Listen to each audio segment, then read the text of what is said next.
Hello, it's Bumbleberry, and I know you all have been waiting for another dating sim of some kind. So we'll keep mature on. We're all adults here, kind of in our minds. It's by Fervent Studio. That is extremely loud. That's okay. I can hit continue. Nothing happens. Oh, okay. Oh, we'll go back. Oops, what have I done? Okay, so it's called Cupid, a visual novel, and I think we can't directly make choices, but we influence them. I love you. That started off a bit strong, but okay. I love you, I love you, I love you. There's no need to explain. It's only natural. A mother loves her daughter more than anything else in the world. Oh, that's sweet. He hates you, doesn't he? The whole lot of them despise you, don't they? Chasing you into the forest and gouging a hole in your leg. All because you smiled at their husbands. And you know what? You deserve it. You freak. What? What am I saying? You disgusting, horrible, filthy little girl. Didn't I tell you to stay away from them? You never listen. Serves you right for being the dirty girl you are. That is awful parenting. But you don't have to worry, my darling. It's all right. Even if the whole world wishes you dead, I promise you this. Your mother will always be by your side. I'm thinking of like the mom in Rapunzel who's just crazy. Anyway. My goodness, child, whatever has happened to you? I don't know. A girl was slumped in the doorway, soaked by the rain. Her legs were covered in dirt and blood. She shifted her head upon hearing the priest's voice and stared at him with blank eyes. Bless me, Father, for I have sinned. She hobbled forwards, her bloodied leg giving way. They have expressions! That was so sad and beautiful! Automatically, the priest rushed forward to steady her. Years of spiritual training had prepared him for the most unexpected guest to his church. He sprung into action. He ushered her to a pew, brought out some clean cloth and antiseptic, and began to bandage the wound on her leg. Yet throughout all this, he found he couldn't take his eyes off her. He would be gazing at the roll of bandages in his hand, deciding how to tie them. And then out of nowhere, he would be staring into her eyes. Maybe she's like magically attracting people, I don't know. But I certainly don't think she's doing it on purpose. And, you know, these guys need to learn not to lust after some young lady running through the woods. Even with all the mud and grime smeared across her face, he couldn't deny that she was absolutely beautiful. How old was she? 20? 18? 16? Her face was so young. The priest had long since aged past his desire for the opposite sex, but somehow something about her enraptured him. Ew! When he realized his own thoughts, he quickly steered his mind toward other matters. My child, what's happened to you? She seemed to take all the time in the world before responding. He looked at me. Looked? He looked at me and he touched me. And then he started to kiss me. At first the priest didn't understand. It looks like you were not happy about it, so I'm sorry for whatever happened to you, dear. Then he realized with a jolt of anger what she meant. It was happening more and more often nowadays. The young men of France these days were spirited, uncontrollable ruffians. A lady walking home by herself one night would be prey to a few number of them. What? Lust. One of the 7 deadly sins. The one that the priest personally despised the most. Furrowing his brow in sorrow, the priest laid a hand on her thigh. Ew! Move your hand, please. About her shoulder. You are safe now, child. God's house is a sanctuary for the faithful. I don't think he'll protect me. He looked at her in confusion. You see, Father, I have sinned again. What are you talking about? Right there among the pews, before the altar of God, she bowed her head. I'm sorry. Was she apologizing to him or to someone else?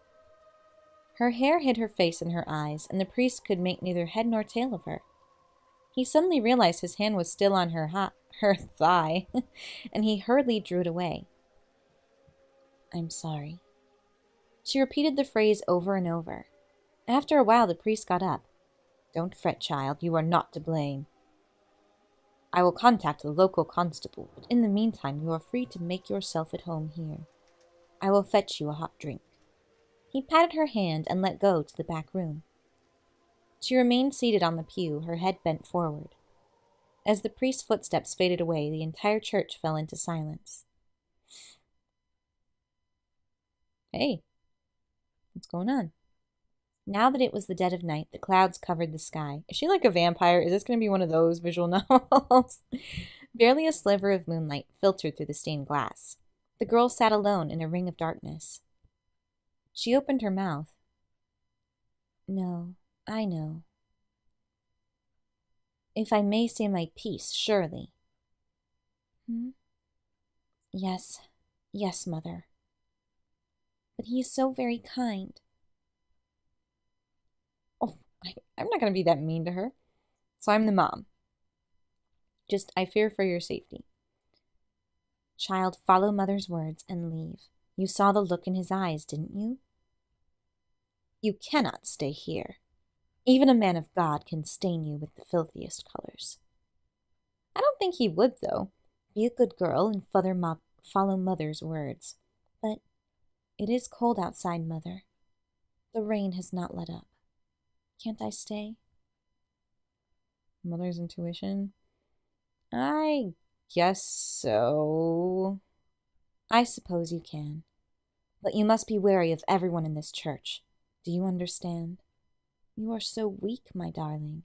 You give my heart so much pain. I'm sorry, mother. I will try my best to stay out of trouble." "How am I going to mind you like this? You attract so much misfortune everywhere you go."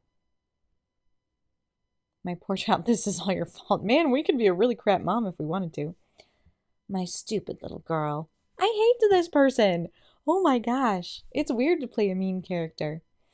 "Always a blight, aren't you? Whatever will you do without me? Probably have self-esteem?" "I'm sorry, mother. Thank you for always guiding me. It's all my fault." "What?" The girl sat in silence. Mother was right after all. She was always right. Everything was her fault. Her fist shook with a mixture of fear and conviction. She had to do penance. "Mother, give me strength. There is something I wish to do." The girl rose from the pew. In front of the pew was her altar. Oh, whoops. And on top of the altar was an ornately decorated cross. It was as wide as her head, and the tip of the cross had been crafted such that it was razor sharp. She left the pew, knelt briefly, and then walked over to the altar. "Don't tell me. You're quite sure you're doing this?" The girl's arms trembled ever so slightly. "What other way is there for me to atone?" She picked up the cross. "Oh, my darling daughter. Mother is proud of you." "What?" No, she brought the sharp end close to her face, so close that it hovered just above her left eye. And then she maimed herself? Is that what's happening? Chapter 1, The Star and the Rose. Oh God. A scruffy young girl in tattered clothes peeked through the open gates of the Chateau de Saumur. An afternoon Gothic, I do not speak French, despite my impressive Rosalind accent, was being held in the gardens. Is it a party? People from high-class estates strolled around in the manicured gardens while chattering loudly with one another. They were beautiful people clad in silk and velvet, their necks adorned with pearls and jewels. A variety of food were displayed on the tables. The girl stared at the food. She hadn't eaten properly for the past few days.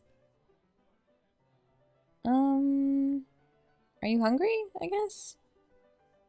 Are you hungry, my dear? Yes, Mother. Don't you worry. Mother will provide. You do not need those high-class foods anyway. They will upset your stomach. I am just the worst guardian angel ever. Now we've stayed long enough, let us leave. Surely we can look around for a bit. It's still a little early. There was something else that called to her, other than the party itself. She walked to and fro in the gates, peeking at the crowd, despite the urgings of Mother to leave. Just a tiny glance would be enough. The girl smiled at the thought of him, the owner of the chateau, the Marquis de Go. The girl was drawn to him. Oh, she's blushing! Look at you, girl! Get it? He wasn't the same as other people. He seemed different somehow. He was kind to her and would always hand her food when she delivered flowers. Her heart felt at ease with him. He's not the same as everyone, or I do not care for him. You don't even know him. Well, if I say I don't like him, she'll end up with him. He seems very nice, and since I am a terrible person, I do not care for him. But I wish you would stop ogling some man like a common whore. Go ahead, date him, because I'm the worst person ever. I just want to see him, Mother. What for? What good does his presence do you? He makes me feel like there are still good people left in the world, Mother. It's hard to say. Of course, dear. We do not know the real intentions people have. One can only hope that real charity exists. But even good people will always put their needs first. Even your precious Marquis. Don't you think I'm a good person, Mother? Of course not. Yes, you are a good person. People are terrible. Of course, child, you are special. Haven't I raised you as such? I have tried my best, my dearest. Yes, Mother, you keep me right. I love you. Oh, she's so sweet. She loves me even though I'm awful. The girl stared at her shoes and looked around for a bit, hoping for just a glance before she left. And there he was. There was no harm in looking, she reasoned. She reasoned. She would never enter the Marquis's world. Let her heart be filled with hope. He turned his eyes in her direction.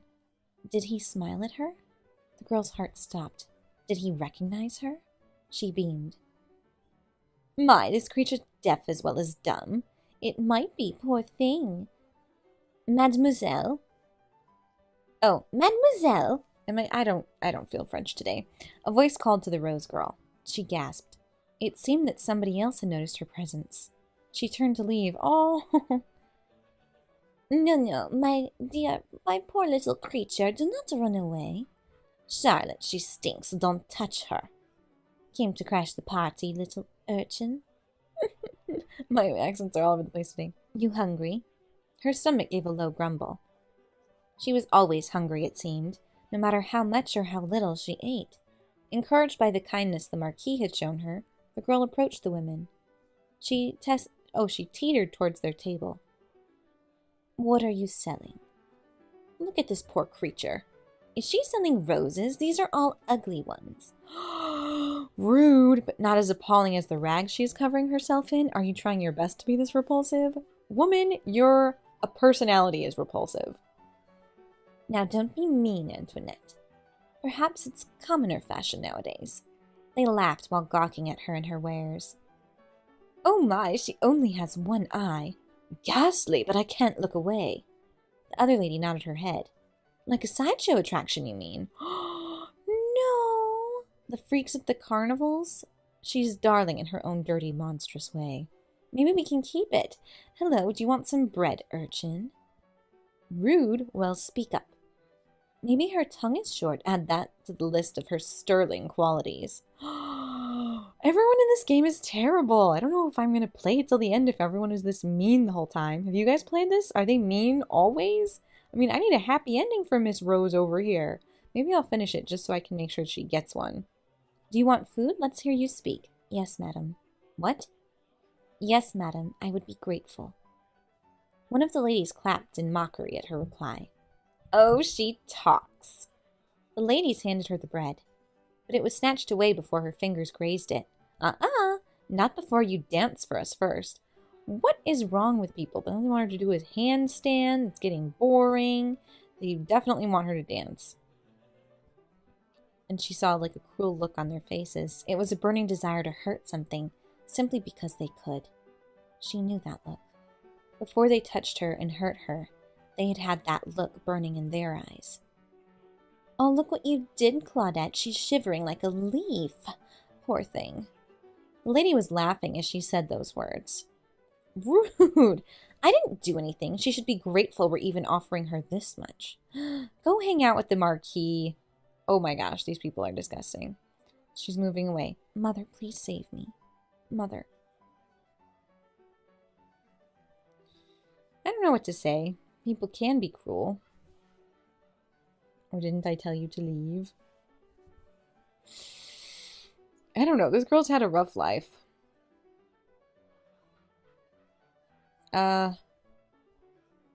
You should get out of there. Just leave. Take the high road. Now you call for me after I tried to tell you to leave. Try to deal with the situation yourself. You've put yourself in this position anyway. I hope you learn your lesson. What? Hey there. A child's voice called out from behind her. It belonged to a girl around 7, with chubby cheeks and a look of curiosity in her eyes. She wore an old blue dress, somewhat patched at the corners, but clean and tidy. Please be friends with me. This girl Rose needs a friend, and you look like you appreciate roses with your pink hair. She was not rich, but she had an air as if she owned the ground she stood on. Huh? Another commoner. This party is absolutely teeming with them. The Marquis loves these things. Heard he picks them randomly from the street. Maybe I should get me one too. Do you think it's fashionable abroad, in his birth country, I mean? Persia? No, I heard he was from India. I heard a rumor he's the, illegitimate son of a Greek queen. Goodness, that's so far-fetched. I could barely pronounce his name. He should change it to something more acceptable. It's like the worst privilege. So much privilege. Who knows what kind of demons he might attract with such a blasphemous name? Ugh. And there are commoners around him. Devil or not, I'll forgive him if he kisses my hand. The ladies laughed. Salope, aren't you shameless? Don't lie. We all know why we're here. When they're all gossiping and being gross, the young girl took the sliding with a shrug. Look how fierce she is. She's like, I'm not taking these ladies' crap. She approached the table and asserted her presence. What you doing? Goodness, they don't take a hint, do they? Throw something shiny. It might distract them. Hey, you've been holding that bread for a long time. Aren't you going to give it to her? She pointed to the shabby rose vendor. What do you care? Do you want the bread for yourself? I bet she's hungry too. I know, maybe you should toss the bread and see if they'll fight for it. What? They're laughing again. Is this like a game of who's the worst person ever, and at the end you decide who to destroy? Her brows furrowed in a childlike understanding. Next thing everyone knew, she had swiped the bread from the woman's hand. Oh my! Oh, look at her! You're my little hero! I love you! How rude! Horrible, filthy girl, give it back. She sniffed it and nibbled at the surface. Yummy, it's still warm. She shoved the bread in the urchin's face. The scrumptious scent of bread flooded the rose girl's nose. Lick it, the sugared butter tastes good. No, you devil child, give it back. Well, you can't eat it now. The urchin licked it. Her tongue was coated in sweetness. She stood there, squeezing the taste in her tongue. The girl grinned at her, and she couldn't help but grin back. Oh, they're so happy. Bless your heart. Sorry, here you go. It's all yours.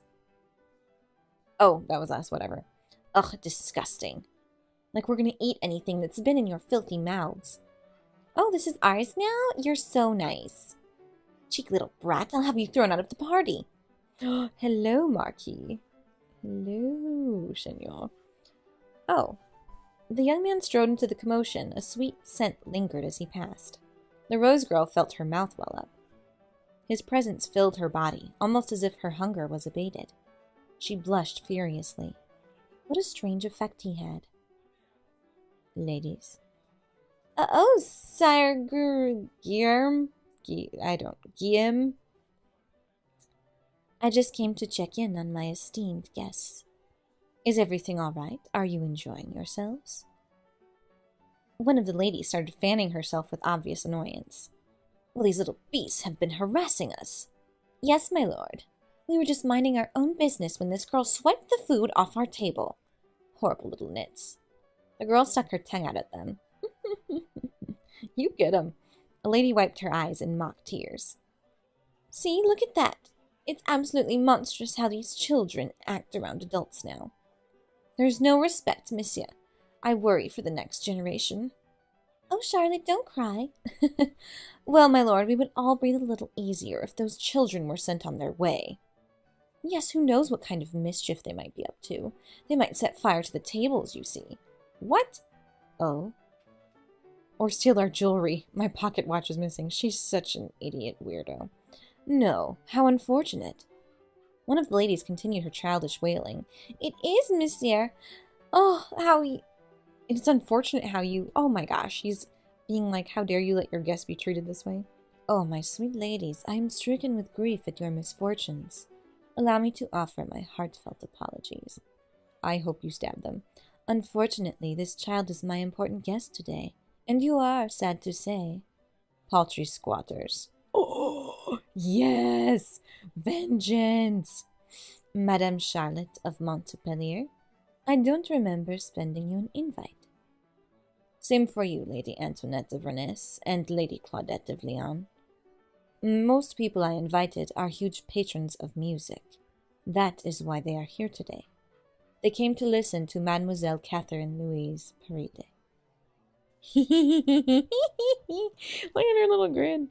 She is the 7-year-old piano prodigy who played for the Queen last summer. The man pointed at the girl busy chewing her half of the bread. The Rose Girl just stared at the unfolding situation. Well, I'm sure you were aware of that, were you not? No matter, I am always happy to see you, ladies. It was my pleasure to have you here. Just kidding, it's your pleasure to kick them out. Now, I hope you don't mind giving some of the food away to my townspeople. That is why I keep my gates open. My servers are instructed to serve anyone who passes by, not just my guests. But don't you fret, my darlings, there is plenty more to be served. The ladies blushed in embarrassment. One began to fan herself even faster. Excuse me. Oh man, Rose Girl is hiding. He seems very nice. Maybe my goal is to, show her I have terrible taste in everything and will not help her whatsoever so that she will, be best friends with Miss Piano Player, marry this guy, or, just become besties. The Marquis walked up to the two girls. The Rose Girl's heart began to beat so fast it made her head feel light and dizzy. She had never been this close to him. It made her feel a mixture of fear and elation. Lady Catherine, your father has been looking for you. It is almost time for your performance. The girl looked up and did a little curtsy. My apologies, sire. I didn't mean to cause a clatter. I saw the whole thing, ma chérie. You put those ladies in their place. They were being mean to her. Guillaume narrowed his eyes at the quiet girl. She hid behind the basket of roses. She couldn't look at him directly. He was like the sun. It hurt just to be in his presence. Oh, that is so precious. Yet there was relief when he stepped closer to her. I have seen you before, haven't I? The Rose Girl nodded and made a curtsy. I deliver roses to your house sometimes, sire. Yes, the girl with the sweetest face. Oh. Of course she's blushing. I love your roses, by the way. They'll stay fresh longer than they should. You tended to them with love. Thank you, sire. Do you have a name, young lady? What's the matter? Do I not have a name? It's all right, young lady, if you would rather. Let's call her Rosa. Rosa, it fits her. That's true, because I sell her roses. I think she forgot her name, or she lost it. The Marquis nodded wisely. A valid point. Are you all right with that, Rosa? Yes. Oh, they're so excited. New friends, new friends. Come on, Rosa, you'll watch me play, right? Her eyes darted from the girl to the Marquis. Oh, Sir Gilly doesn't mind. Gilly? He's like, is that my new nickname? He's really nice to me and my family, and he helps the people around town, too. He won't throw you out. The Marquis held his hand in the air as if swearing an oath. Oh, okay. I won't. See, come on, you're invited now. You're my special guest. There's plenty of food inside, too, Rosa. Help yourself. Thank you, sire. Rosa's coming, yay! Oh my gosh, she's so cute. Now, this is my first public performance, Rosa. I'm a bit nervous. She scratched her head. What will I do if I make a mistake? Papa will be very upset. The Marquis knelt in front of Catherine and rubbed her shoulders fondly. You won't make a mistake, ma chérie. As long as you put your heart into the keys. Play to touch your audience, and any mistake won't matter. Do you understand? Catherine stared at the Marquis. Not really. The man chuckled. She's a kid. She's not going to totally get it, but she's a prodigy, so maybe she does. You will someday. Just play your first song with me in your mind, will you? Something that you think will make me smile. Guillaume held Catherine's clear young eyes in his gaze. He kissed her hand. It was covered with sticky sugar and breadcrumbs. Even she's blushing. Everybody's like, all right, Mr. Guillaume. Catherine blushed. It was the first time she looked embarrassed by anything. It would be my pleasure, sir. Catherine trudged up to the wood podium and walked towards the middle of the stage. Okay, everyone's listening. Everyone is ready. Oh, yes. We're playing some piano. And she loves the piano. Oh my gosh, her own piano was broken and beaten. Father had sold his horse for it. And this one's like really nice and ivory and all that good stuff. The A3 key never played, and the strings would creak whenever it was cold. But it had never failed her. She knew the keys like they were her own fingers. She whispered to the new piano softly, as if coaxing a beautiful, untamed animal. Let's be friends, okay? That's right. She saw Rosa at the far end of the podium, watching her diligently. There was a renewed vigor in her blood. She could hear the keys calling out to her. A song that would make him smile. She placed her fingers on the keys. She began to play.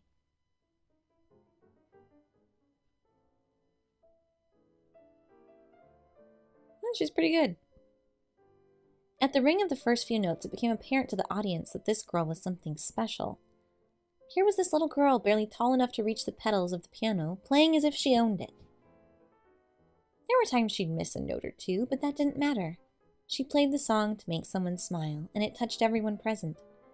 Okay, so she's very talented. Her fingers caressed the keys as if she was making a flower crown, carefully weaving the petals. She knew the correct way to tie the leaves so they wouldn't tear, like all smart little girls did. As the piano sang under her hands, Catherine seemed to disappear right in front of the audience's eyes. She was a vision, someone leading them down a dream, a dream of a garden, the springtime, the shade of a tree on a windy day. The couples in the audience tightened their grip on the hands of their partners. Some closed their eyes to let the music saturate their soul. Sweet memories of youth, of first love, the yawn of a newborn.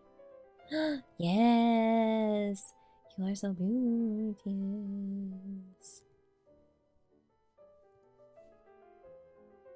Her heart was captured by the image of her. A young girl swaying her head to the music, smiling as the notes poured out of her. So everybody's glowing. Was that happiness? Was this love? She looked like she was in love. And she was, wasn't she? In her innocence, she was still in love with life.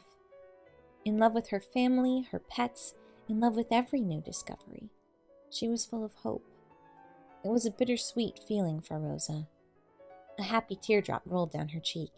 She wanted to warm herself in that hope if she could. In the audience, Guillaume and Catherine's father sat beside each other. Sir Oh, wrong voice. I'm looking at the old man. Sir Paride, your daughter is amazing. She is, isn't she? I mean, pardon my arrogance, my liege. I'm a very proud father, you see. No pardon necessary, sire. Has she found a sponsor yet? The Duke of Versailles once spoke to me about it, but we have not made any arrangements. Then I must steal her away as soon as possible. Sire? I'd like to be Catherine's primary sponsor, if that is all right with you. Why, sire! And to further cement my status, that piano she is playing right now, it is hers. I've bought it for her. That was really astonishing. To be honest, now I'm a little suspicious of him. Like, what's in it for you? You seem too perfect. I must make it hard for you to refuse me, you see. I took the opportunity of asking you outright. You see, the Duke might offer an extravagant piano plated in gold. In that case, I have no choice but to humbly concede. What? I'm kidding. The Duke of Versailles is the worst miser you will ever meet. Of course, I shall be paying for her musical tutoring as required, along with an ample stipend to accommodate your family. Well, that sounds good. You don't have to look so surprised, Monsieur Peride. Your daughter is a star. There is an effervescence about her that encaptures the soul. Don't try to date her. She's, like, way too young. I realize this is different times, but weirdness. Anyway, she'll be super successful. He's being nice. Generosity isn't done without charge.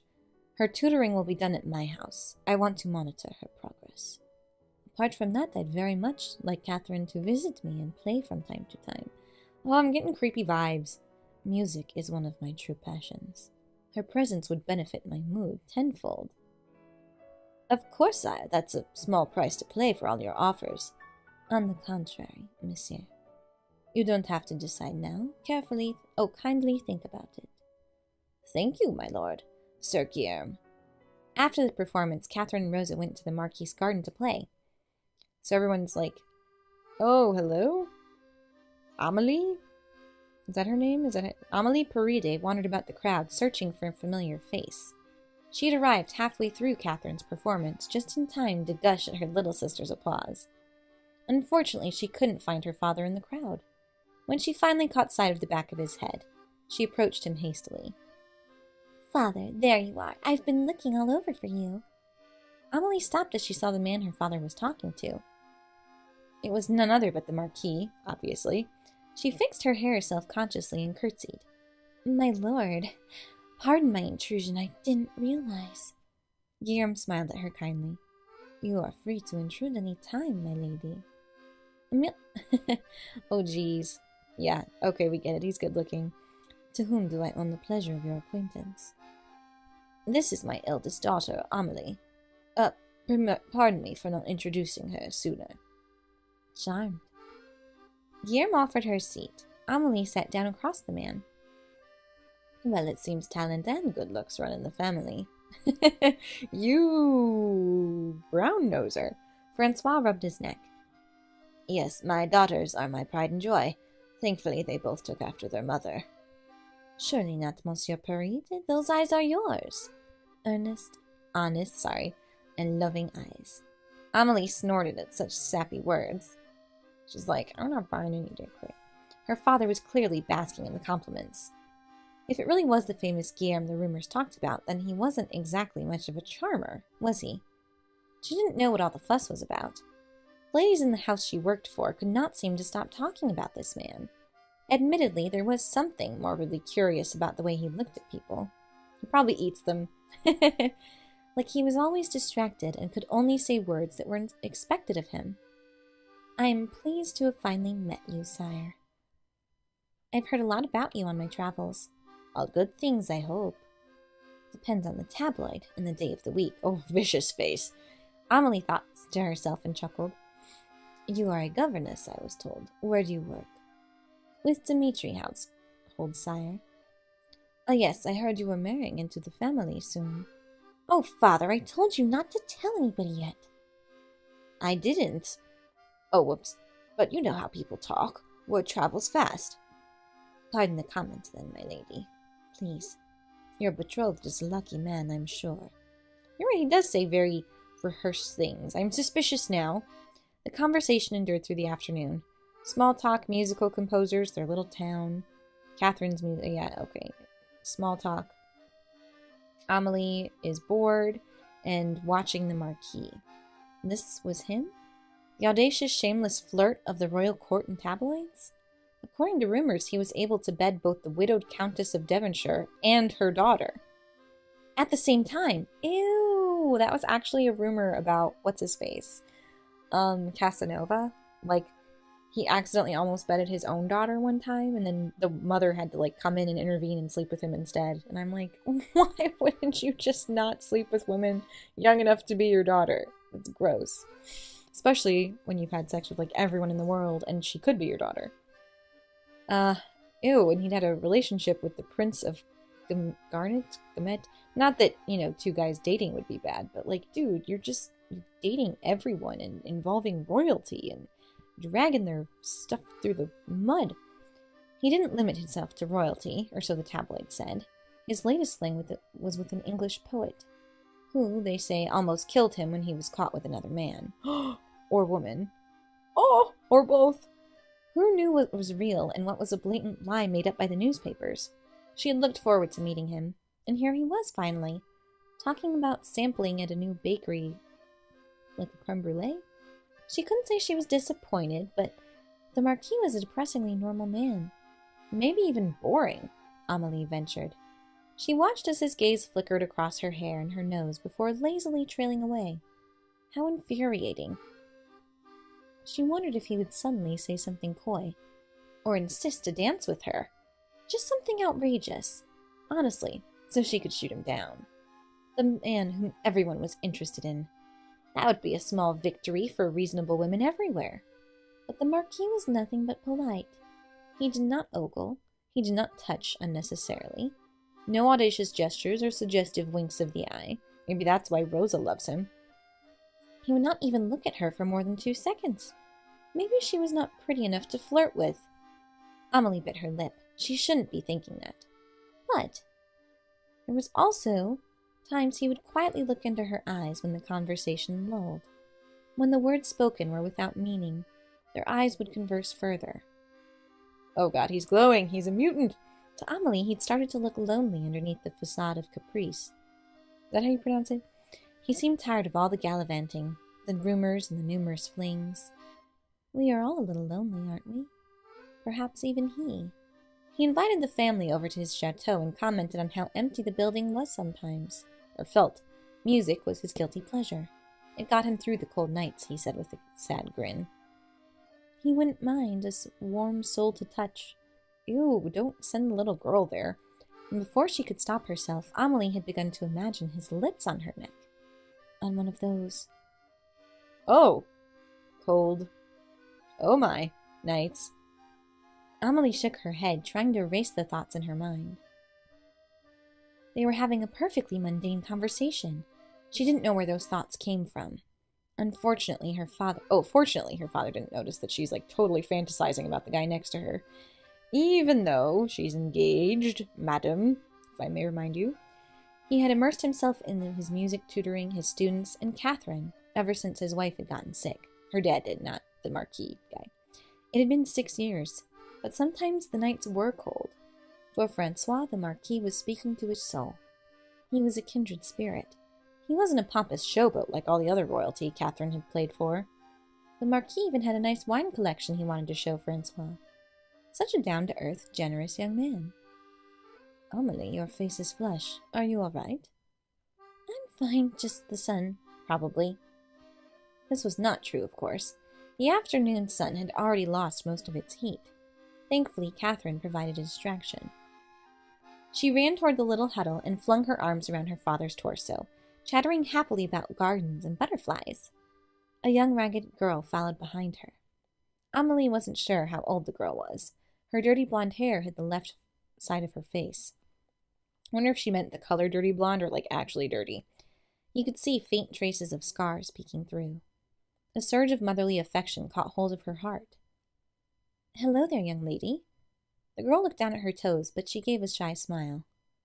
I see you've made a crown of flowers. You look very pretty. Thank you, madam. Catherine gave it to me. Sister, this is Rosa. She's really nice. She knows the name of all the flowers in Sir Gilly's garden.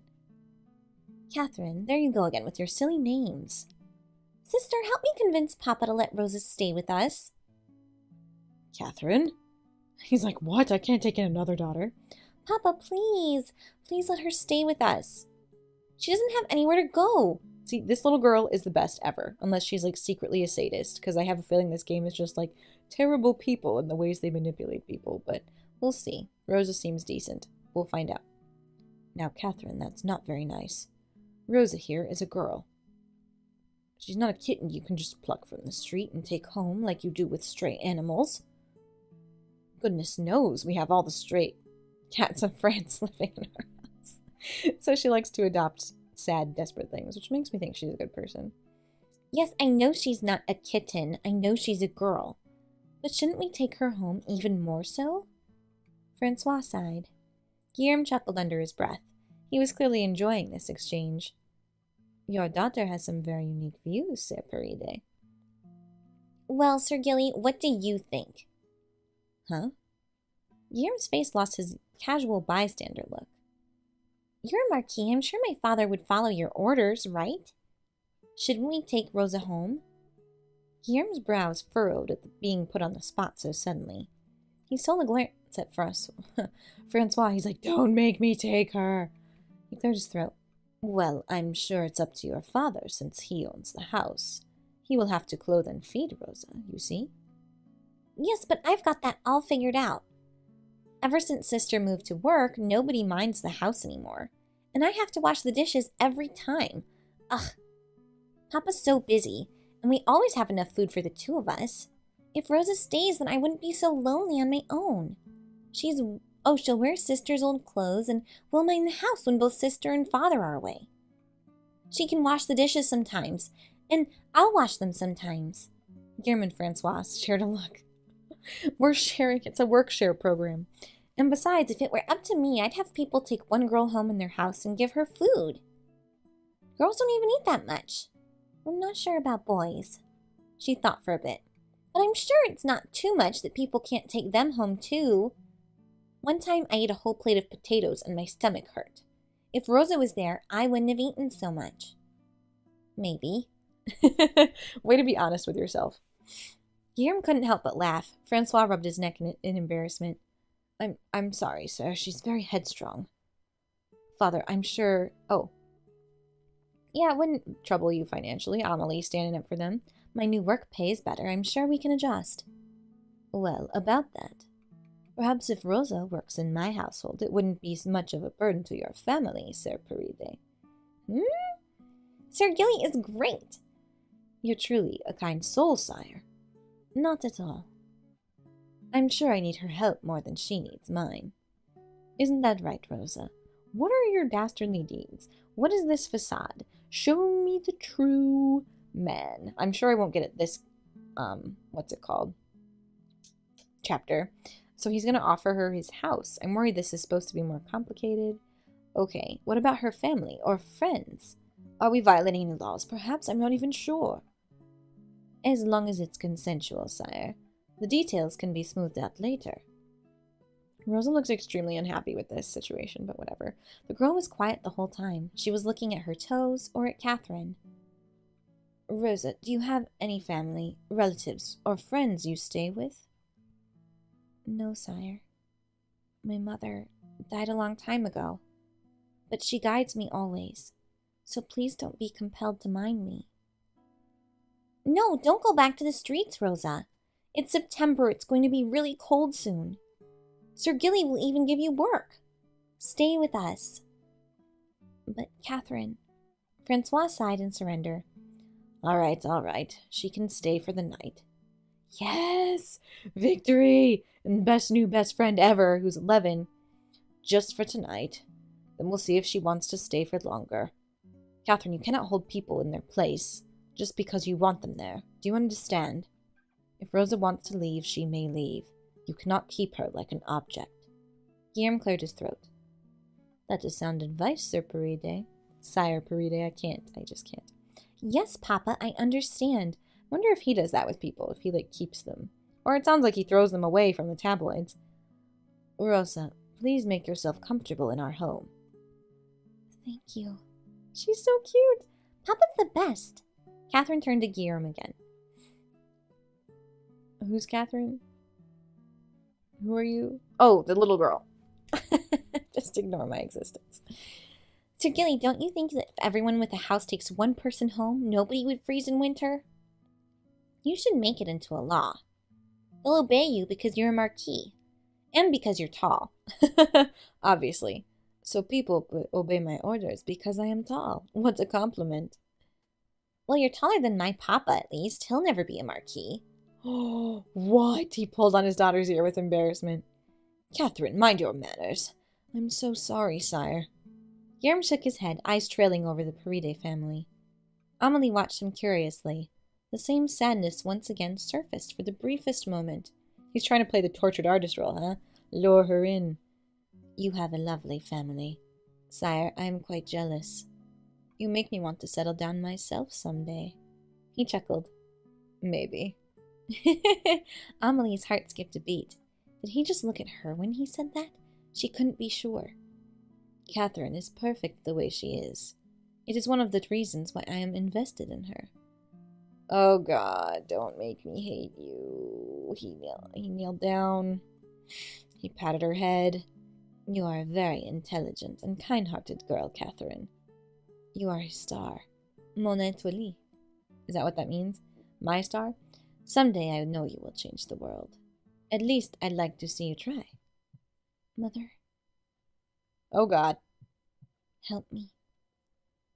What's happening? My chest. Oh God. What's happening? I can't breathe. No. Catherine. All right. Chapter 2 is La Piquerie.